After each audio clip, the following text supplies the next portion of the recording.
Hello and welcome to Telegraph Studios. I'm Alistair Greener and today we're talking about improving workplace performance using data analytics. And joining me is Jennifer Chapman from PwC.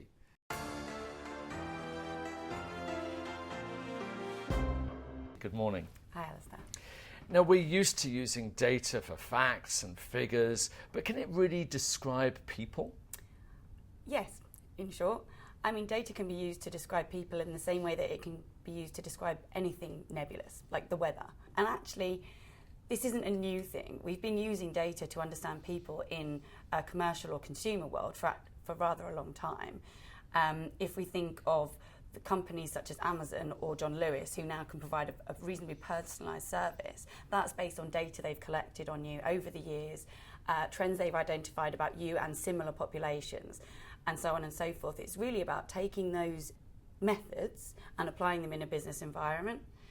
And I think it's important that we're not talking about taking the humanity out of decision making. We won't have robots deciding who goes where and how people should behave. But it's about bringing new insight to help the decision making we do be more informed. You mentioned insight there. Yeah. So how do you turn that data into insight? Once you've identified trends or you've drawn some correlations or you've seen how things change over time, you can start to understand how different factors move together and may create a better package for someone, or may help you understand what someone may or may not do in a situation. For example, we did a piece of work actually with a large media firm where they wanted to understand from their top talent group who was most likely to leave. They had a bit of trouble in this area and they wanted to understand a bit more about it. We ran some analytical models looking at what had happened in the past and predicting what might happen in the future, and actually came up with a named list. And within 2 months, 2 or 3 of those people had actually left the firm. Well, let's continue that, because we started off with the data, it's become the insight. So then how do we turn that insight into action? Good question, and I think that example actually leads to that, because great, you've identified something that was going to happen and it's happened, but what you've also done is you've created an opportunity for mitigation plans to be put in place and for action to be taken. So what they were then able to do is put targeted programs in place to retain the people they wanted to retain and to think about how to proactively prevent the same sort of situation arising again. So I just want to take a few steps back, if I may, and go back to this data gathering. And looking at the data gathering and then organising that, what are the sort of requirements we need to be looking at? For me, it's really around 2 things. Firstly, it's around setting the rules up. What do you mean by rules?